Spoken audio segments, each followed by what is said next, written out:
Well,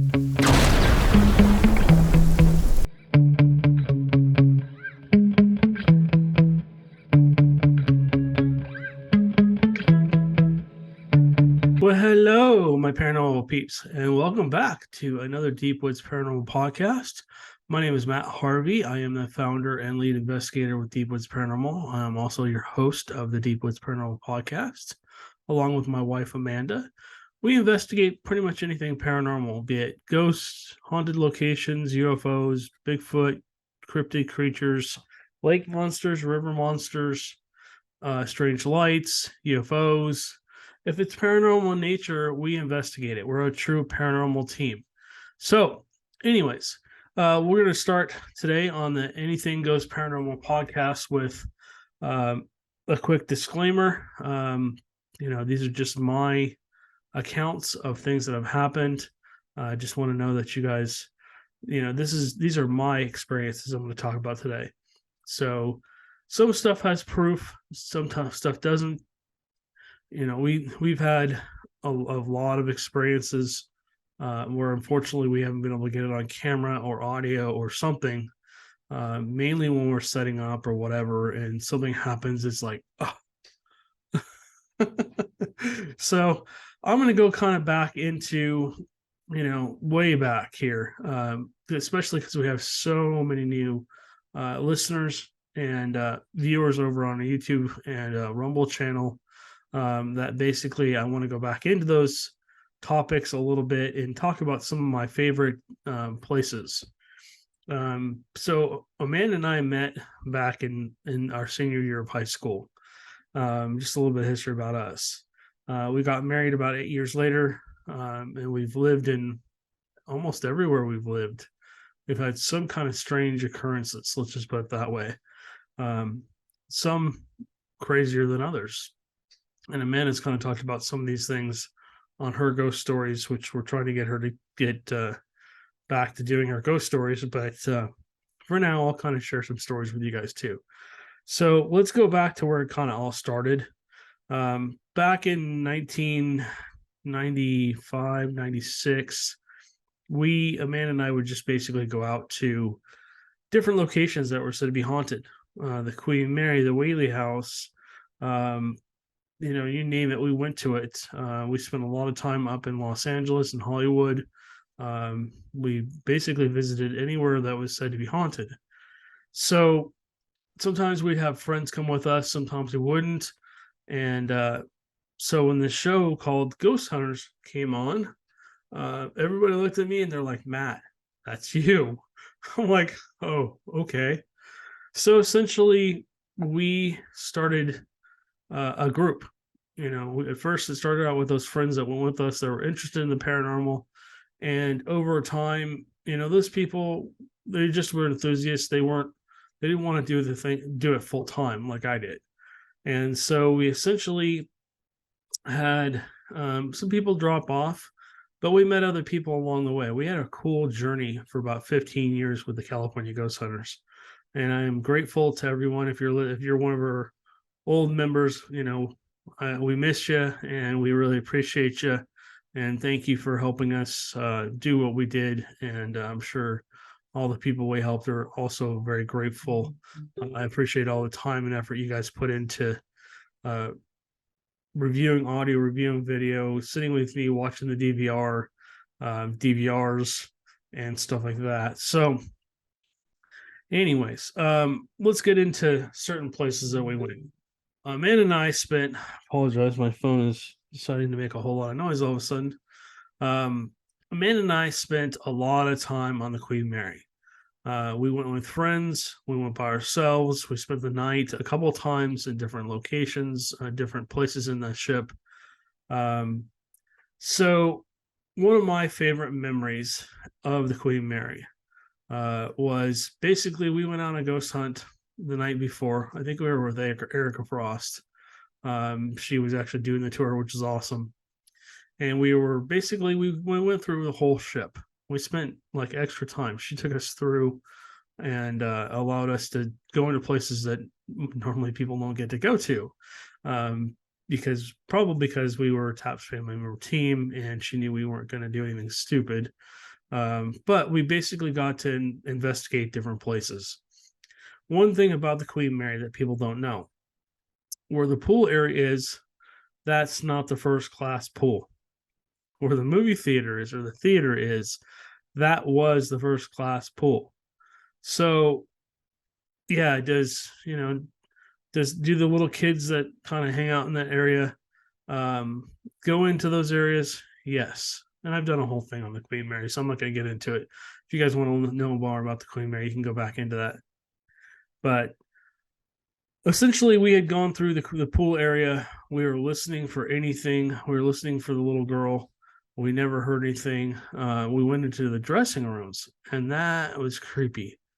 I was by myself, and I felt like there was at least one other person in there with me. And that just, I don't get creeped out very often, but that really, that got to me. So we were only in there for about 5-10 minutes, and then finally I said, okay, I got to get out of here. But we went around and we did other things. So we spent the night in one of the haunted rooms. Supposedly we were in the presidential suite. We had like 7 or 8 people staying in the room with us, and essentially we were asleep. And around 3 or 4 o'clock in the morning, we basically got up, and so we were walking around the ship, and we didn't have a lot of activity. We heard some things. We didn't really experience much, but we went into the room and essentially laid down, went to sleep. My wife and I shared a bed, and then a couple other people shared a bed, and a couple of people slept on the floor. And essentially, I guess in the middle of the night, my arm literally started to lift up, and people saw it. And I essentially, got up and told whatever it was, I don't remember any of this, to stop messing with me.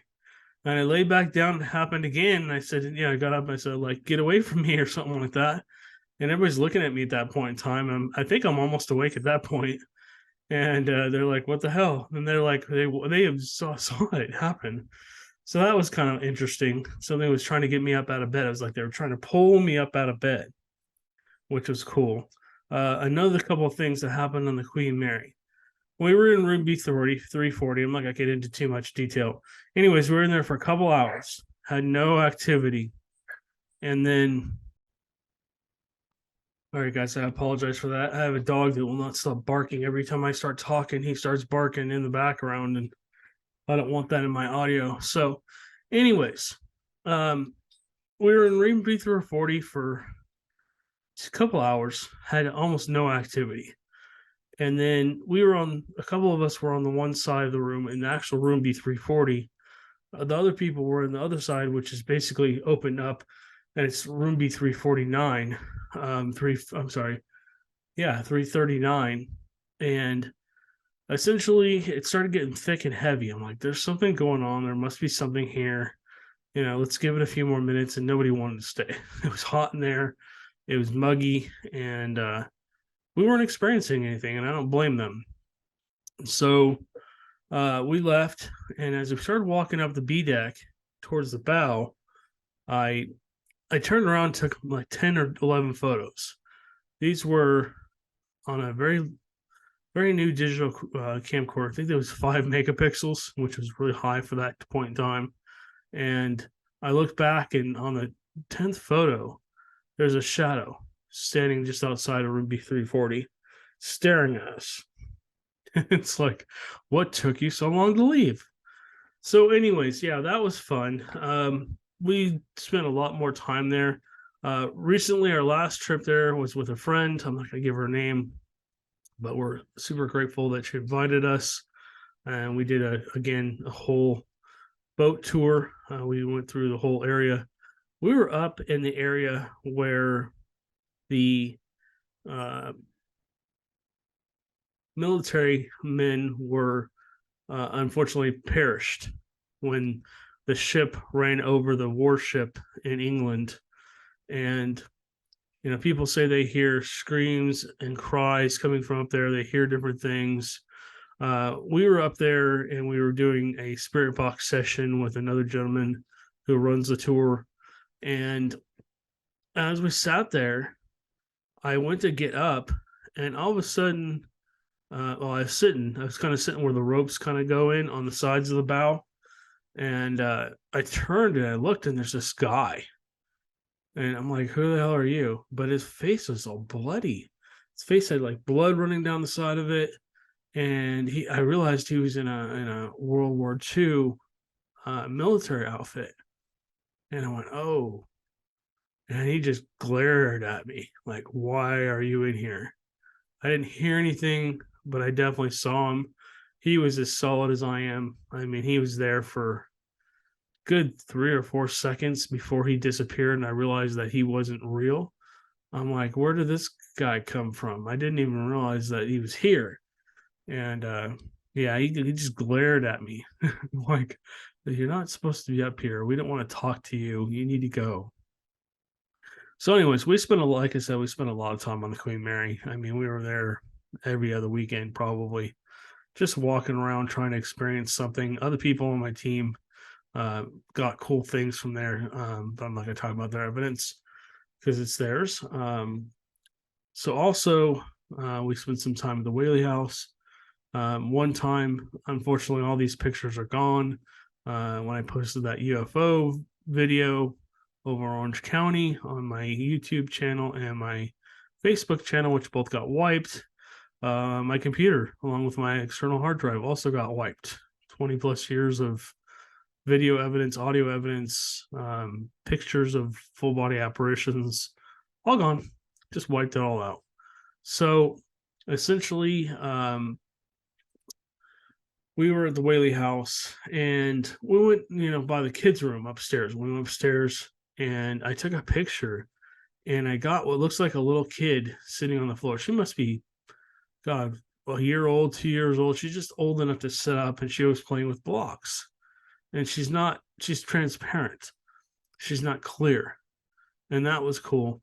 Another thing that happened at the Whaley House is we were there with some other friends and we went upstairs. And as I was walking upstairs, I just felt like somebody jumped on my back.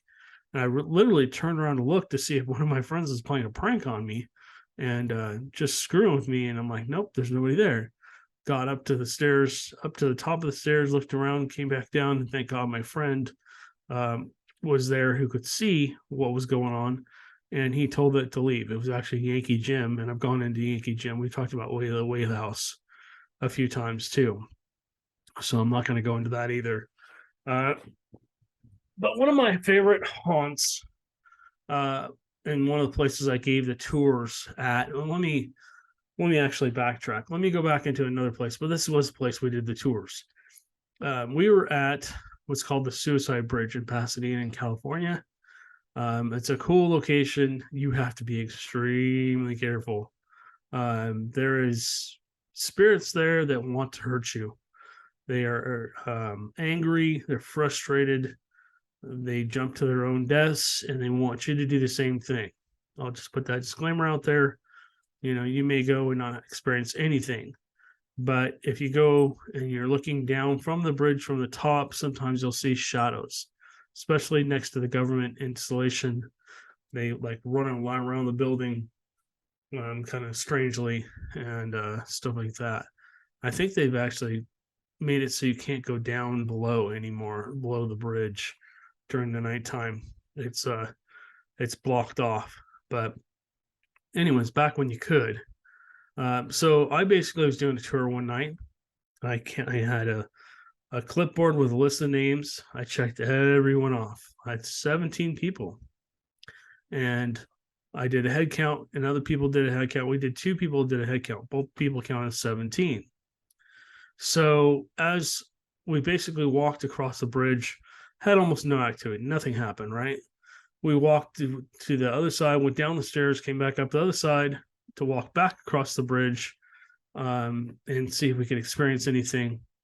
And as we got about 3/4 of the way across, all of a sudden, somebody in the group, I see them.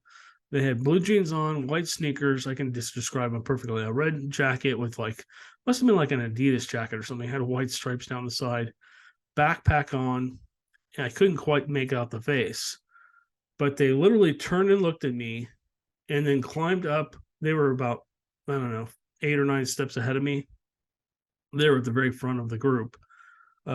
Literally climb up over the railing and literally jumped. I was on it like, sting on poop. I was right behind him. I climbed up on the railing on the inside, not the outside, and looked down, and everybody's pulling me back. And I'm going, well, somebody just jumped. And so we went through and we did a count again, 16. And I'm like, what the hell? So I started doing a roll call, called out everybody's names. Everybody was there. Nobody was unaccounted for. And there was nobody at the bottom of the bridge. So I don't know what that was, but something was trying to get me maybe to jump. And that's why I always tell people, I've talked about the suicide bridge before, I believe, that you have to be super careful. There's also possibly Bigfoot activity under the bridge. It is in a rural area, where it's kind of foresty down there. There are deer and stuff like that and other animals. There is a freshwater creek that goes through there. And then we've also we got tons of EVPs down below. And then, we'd hear people walking around. We see the shadows and stuff like that. And that was just a cool location. Wouldn't mind going back there sometime.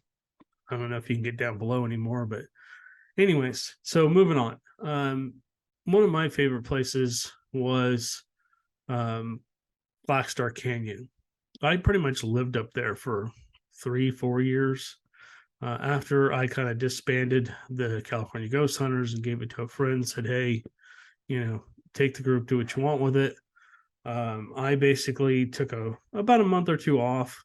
I needed to kind of clear my head, get myself back focused on what I was supposed to be doing. I was still helping people here and there in their homes, but essentially I was basically on my own. And every once in a while, Amanda and other people would come with me.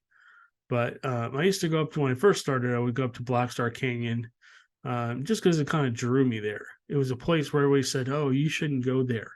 That's not safe. You shouldn't be out there by yourself at night, especially at night. It's evil. It's this, it's that. I don't think Black Star's evil. I think people are just scared, mainly because it's very secluded. I mean, if you scream, nobody's going to hear you unless there's somebody else there. And even then, they may not hear you. So, I mean, the chances of getting help out there, if something did happen, are remote. Very hard to get cell phone service out there and stuff like that. So I would walk a couple miles in, 3-4 miles sometimes in, and just explore to see what I could experience. One of my favorite things was the shadow people. The shadow people seemed to be very intelligent up there. They would dart back and forth across the road. And then basically they would light up the K2 meter sometimes. There was a lady in white who I figured out was the lady that drowned her kids in the Santa Ana River.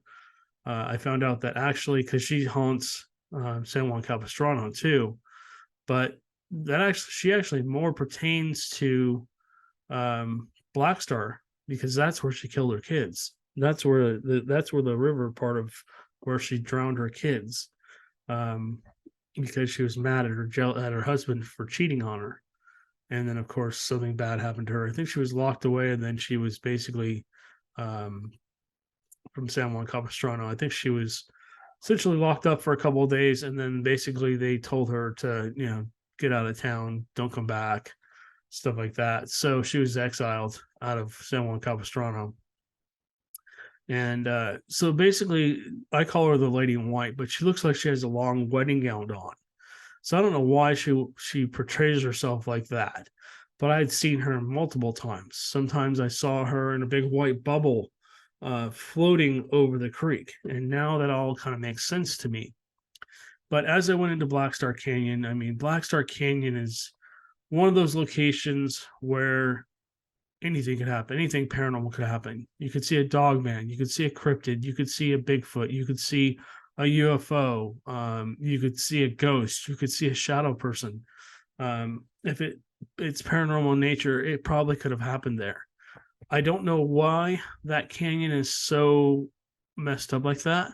Um, but there's been a lot of murders that have happened. A lot of people have been unfortunately killed up there uh, without basically anybody knowing what happened to him. There's a lot of unsolved mysteries.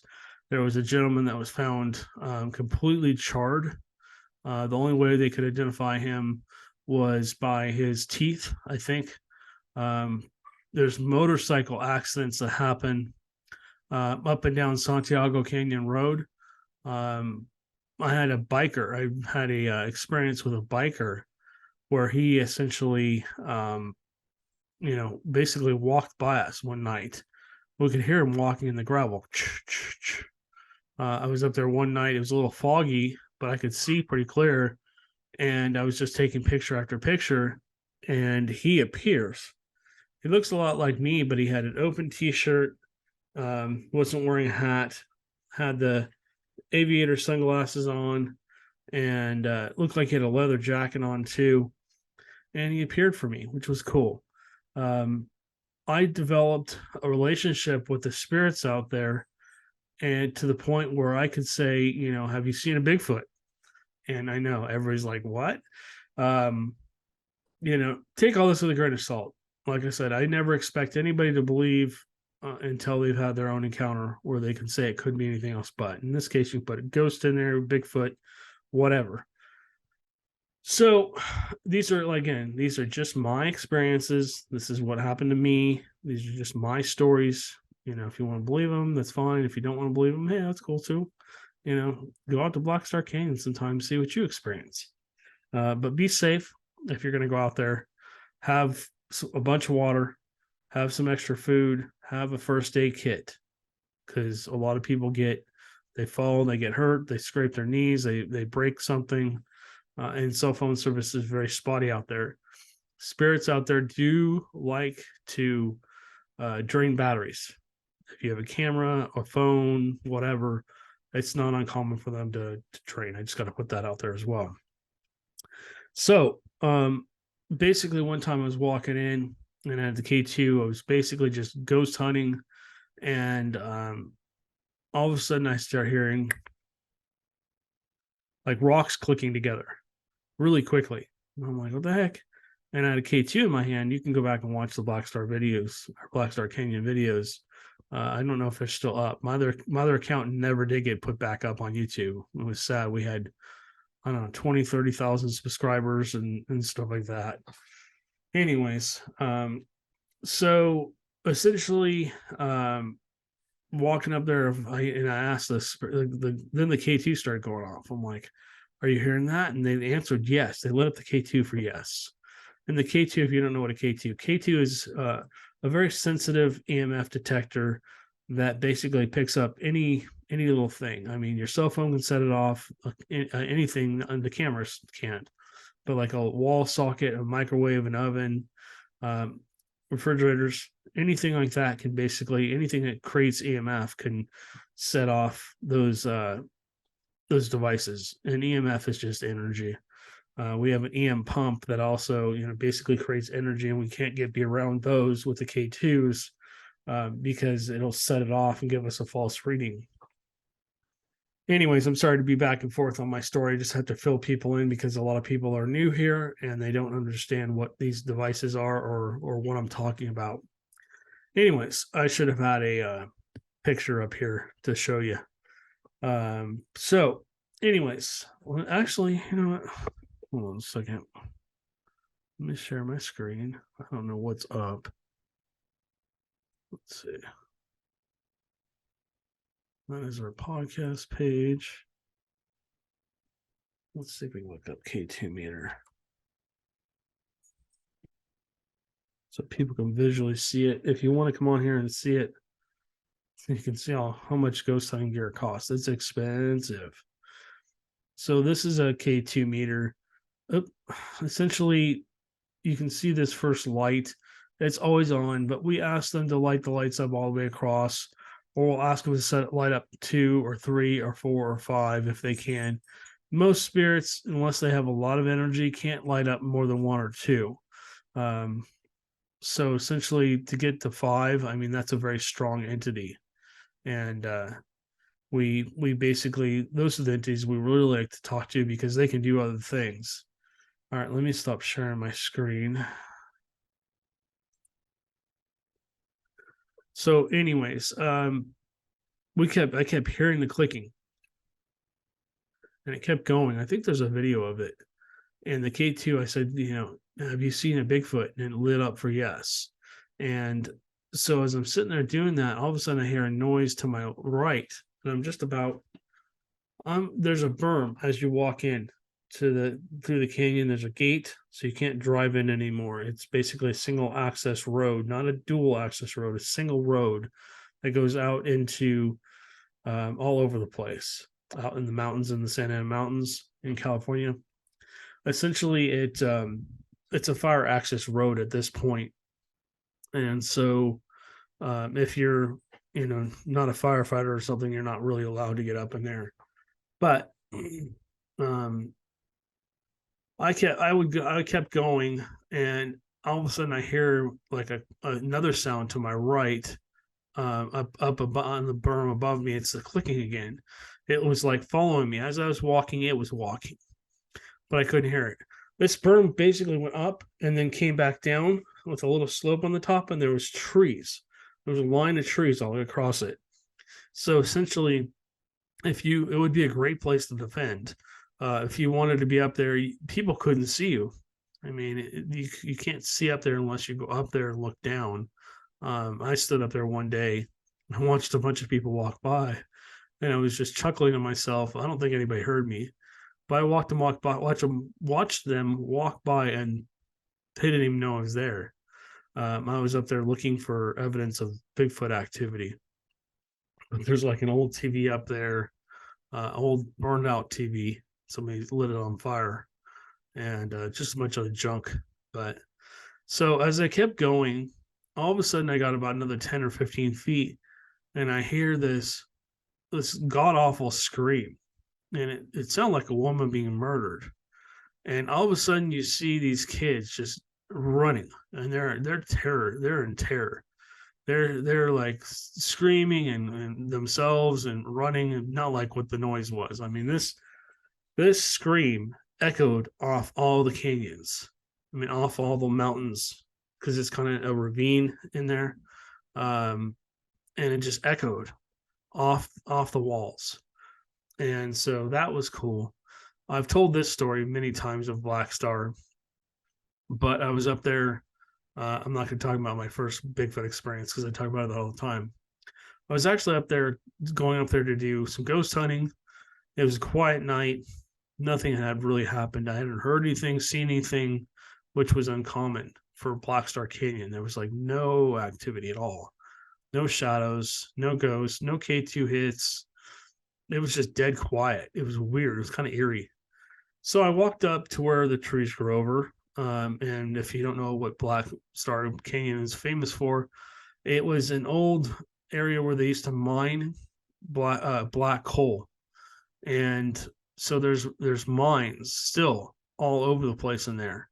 Some of them are in the walls of the hills. Some of them, are vertical shafts, and supposedly they have methane in them, so you wouldn't want to go down them. And then there's of course the famous area they call the waterfall, where water comes out of one of the old mines that they basically dug into the side of a hill. And when it rains, it actually has to rain quite a bit for the waterfall to be active. Otherwise, it's just dry. There's also supposedly somebody sent me a picture of a Bigfoot print in like a rock. I'm guessing it was mud at that time, and it's petrified. It's really old. So, I don't know how old it is, but it's old. Anyways, getting back to my story, I was walking up about a mile in where the trees grow over. We called it where the trees grow over because it's creepy. I mean, it looks like a tunnel, big dark tunnel, and then you go out, you keep going up the hill, and then on the right is where the mines are. So I'm walking up there, and as I got to that area, I heard a growl. And I'm like, okay. Now there's mountain lions up there. And I had seen in that same area a mountain lion jump the barbed wire fence on the right, walk across the path, jump the barbed wire fence on the left, and keep going up. Um, that was weird. What is that? That it's like a clock. There's no clock like that behind me. It's been a weird day. Things are getting weirder and weirder. Can't even tell you. Anyways, I'll talk about that maybe on the next one. Um, okay, well, maybe I should. Well, let me finish this story and I'll tell you guys another quick story that just happened to me a few minutes ago. So, um, I'm up there and I'm hearing this growling and it's coming from the right side. And I'm looking over there with my flashlight. I can't hear anything, but I'm hearing like something trudging through the brush, but there's nothing there. And so I kind of ignored it, thinking it's mountain lion. I set up my camera on the other side of the road, facing me to where that noise is coming from, and an audio recorder, which I set in a tree. And I was sitting there thinking, okay, if a mountain lion jumps up behind me, at least somebody will have some video evidence of the mountain lion. I was kind of keeping my eye behind me, kind of listening and stuff like that. And then it just kind of died down. I'm like, okay, that's cool. And so I started doing my EVP session. I'm asking questions, trying to communicate with whatever's there. And essentially, all of a sudden, I hear a growl come from the left side of the road. And that's where the creek is. It's dry. It was dry at this point. When it rains up there, it floods. But anyways, so it's dry. You can walk down there. If you can get over or under the barbed wire fence, you can get down to that area.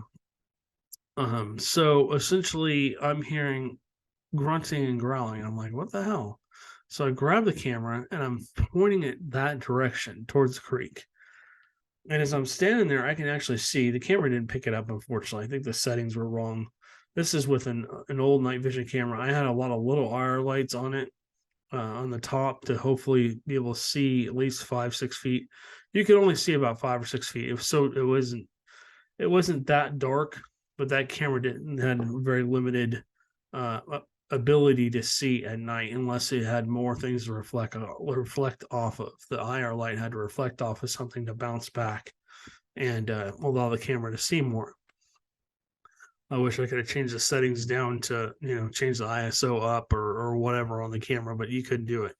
So essentially, I'm sitting there, and all of a sudden, this bush starts back and forth. And I'm like, well, what is that? And so then I realized it's a Bigfoot. It's one of the ones I call the bouncers. This guy, I'm pretty sure it's a male, is he's about 7 feet tall, 6-7 feet tall. No, he's probably a little bit taller than that. He's probably about 8 feet tall. He's about 2 feet, a foot and a half, 2 feet taller than I was. I'm 6'2". So, and he's almost as wide as he is tall. Big burly chest, big huge arms. I mean, the arms on that thing, they're just massive. And it's brown. Essentially real dark brown. And it's sitting there just shaking the bush back and forth and grunting, ooh, ooh, ooh, as it's doing it. I'm like, okay. And then all of a sudden, this went on for about a minute or two. And then all of a sudden it just darted to the I guess it was to his left up the creek. And that's where I'd seen them before. And if you heard me talking about Black Star Canyon and Bigfoot research, you'll hear me talk about the creek a lot because that basically was like their highway. It was down in an area where you couldn't really see unless you were up high enough. And I have other stories about that. Anyways, so long story short, I thought I got him on camera. I thought I got it on video camera. I was like, oh my God, I got it. And so I was super excited. And I'm like, okay, I'm going to wrap up my night with that. Not expecting to have anything else happen, right? So I'm walking back down and I'm about 200-300 feet from where I just was. And I get to an area where the hillside kind of slopes down, and it's probably about 3 feet, 4 feet tall. where it slows down and kind of levels off where they cut the road through. And so there's an embankment there. And as I'm walking down, for some reason, I was on the left side of the road. I just didn't feel comfortable being on the right side because that's where the creek was. And I'm like, okay, if this thing's following me, it's going to probably follow me to the right. I didn't know it had flanked me. It literally had gone down the creek, gone back up, and gone back up the hill. And that hill is 40, 50, 60 feet tall, almost vertical. So how it did it, I don't know. Maybe it was the other one. I believe they were twins. I believe that what I call the bouncer. There's two of them. They look almost exactly alike.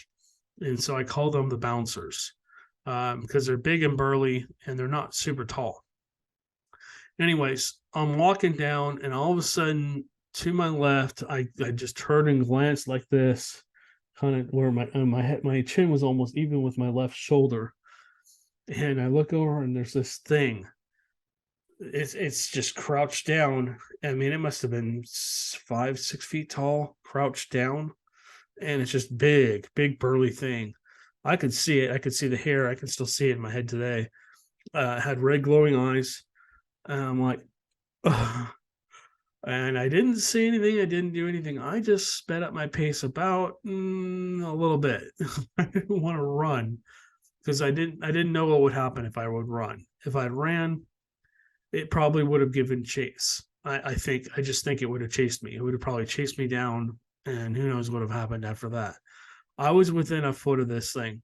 I mean, I could have reached out and touched it.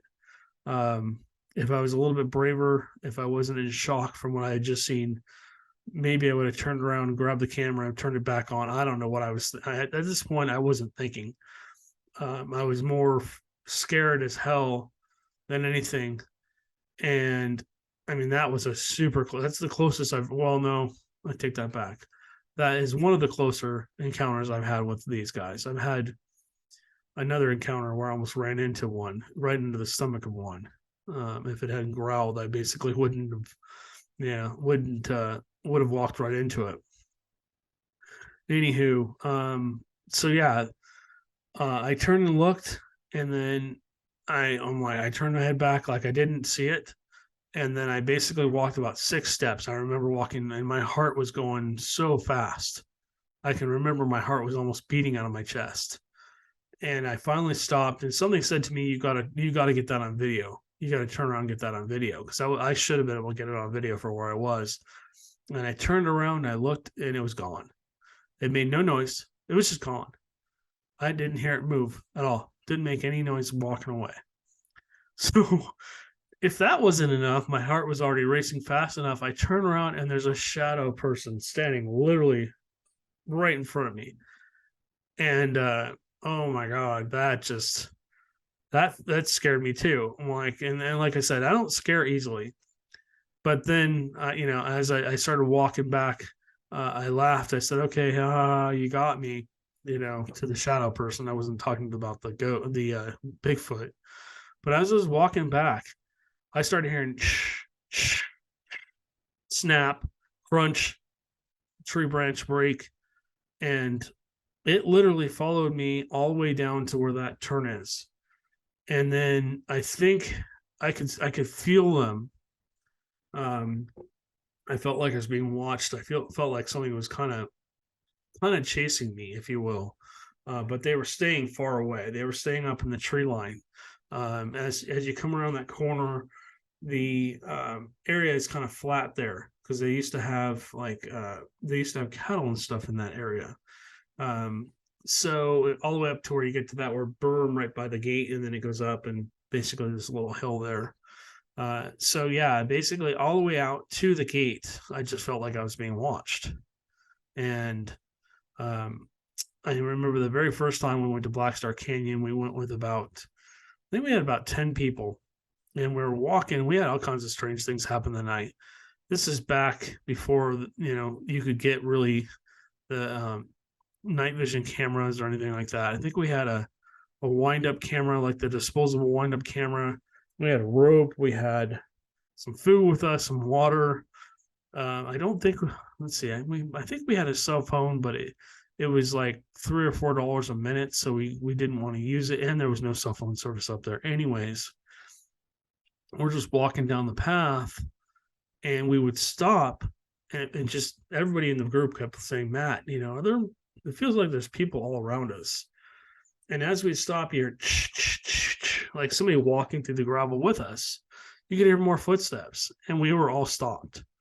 And I'm like looking around, I'm like looking at everybody, and I'm hearing these footsteps. I'm literally facing everybody and going, okay, yeah. But yeah, just a real special place. Um, so my ghost stories are taking forever here. I don't know how long I've been on this podcast. So let me kind of keep going, and then we can kind of continue this maybe next week. Let's go with one more story. Let's see. What's a good one to tell? Where was another place that had crazy activity? I talked about that last week. Oh, I know what I was going to talk about.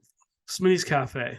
So when we first moved to Texas about 4 years ago, we went out to dinner. I'm sorry, we went out to lunch with my mother-in-law. She took us down there to go enjoy a tour of the Bluebell ice cream facilities and get a sample of the ice cream, which was very, very good, by the way. Highly recommend Bluebell ice cream. So we were basically we stopped at this little town, and basically it's called the Smitty's Cafe and Bakery, I believe. Excuse me for 1 second. Sorry about that. So we had lunch there, and I'm sitting there and I'm going, this just feels weird in here. And I didn't know that was a pre-Civil War location. That had been built back in the 1840s, 1850s, and been part of the Civil War, actually, part of the post-Civil War, let's put it that way. So that town essentially was occupied by the North after the Civil War.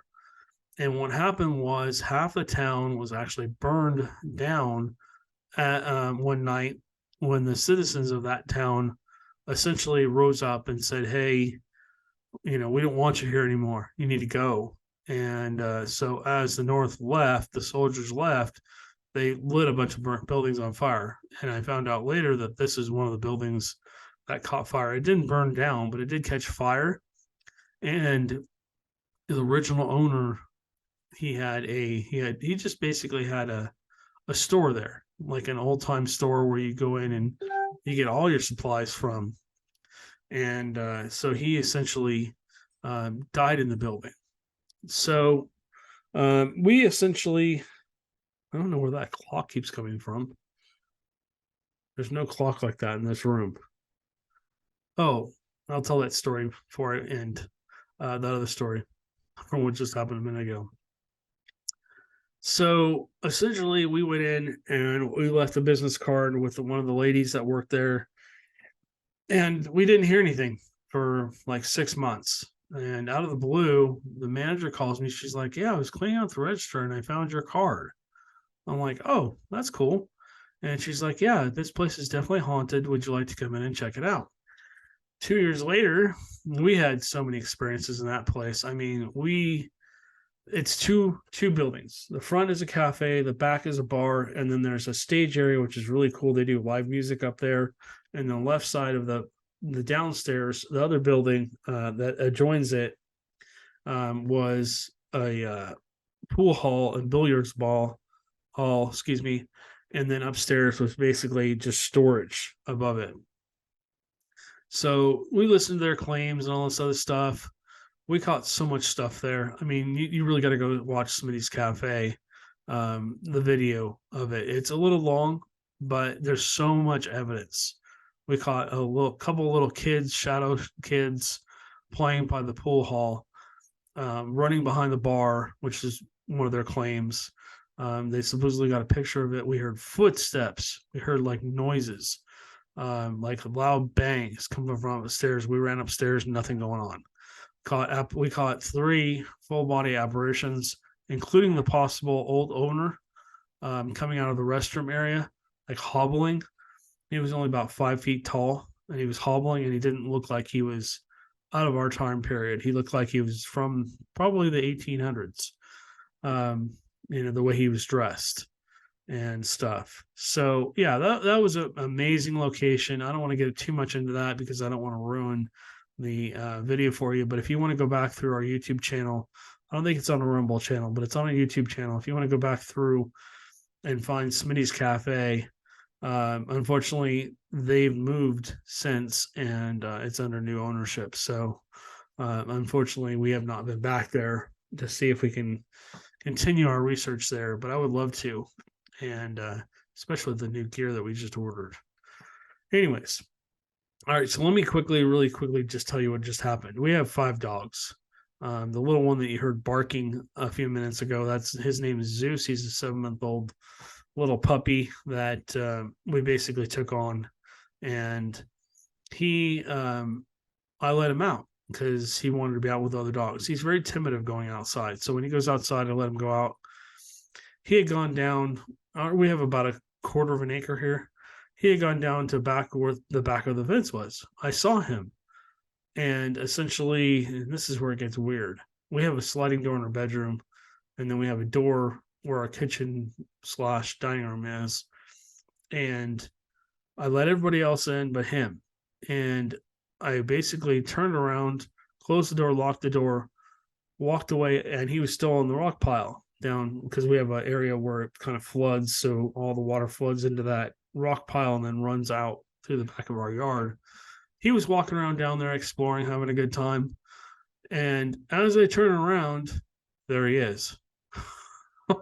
Like, whoa, what the hell just happened here? Talk about paranormal. I have no explanation for that. How the hell did he get back inside so quickly? There's no way. He would have had to go about 40, 50 feet in about a second. There's no way that could have just happened. So I'm like, oh crap. I left the slider open in our bedroom, and I walked out there, and nope, it's closed and locked. So I have no explanation for this. There's been a lot of strange things like this happening lately. As you can see, I'm scratching my head. I don't know where that clock keeps popping up from. But anyways, yeah, very, very strange. No explanation for that. And I'm going to end this on that. But again, thank you guys so much for listening. If you want to buy us a coffee, the link's down below. It basically $3 a coffee. I'm not going to get into all that today. Keep showing that. I don't want to keep hammering people on that, but that's a way to support our channel. Also, if it doesn't matter if you're listening on our audio or both our video channels, our Rumble or our YouTube, all the links are down below to anything that basically we talk about if we use somebody else's content. But our links are down below to our website, to Manscaped. If you want to go check out Manscaped, really cool stuff. I will be reviewing more stuff next week, later on this week, excuse me, and talking to you about the products that I've been given to try out. So yeah, if you want to check that out, our website, deepwoodsparanormal.com. That's essentially a place where you can see our podcasts, see and listen to our podcasts. You can view our podcasts on our YouTube channel there. And then, of course, we have our paranormal events, which I need to add to. In the process of doing that, I'm working on dates and schedules, how much money it's going to be for everything. So anyways, we appreciate you guys. Thank you guys for listening. Thank you for liking, subscribing. If you can do me a favor, hit that thumbs up if you really like this video. We appreciate it. It helps us continue to grow our YouTube channel and make sure that YouTube knows that, hey, this is something people want to watch. So anyways, we have some investigations coming up. We will post that as soon as I get caught up on everything else that I'm doing. I've got a big, long list of things that I need to do. I'm still reviewing video and evidence, so I apologize for the dogs barking. Anyways, we will catch you on the next one. You guys have a good one.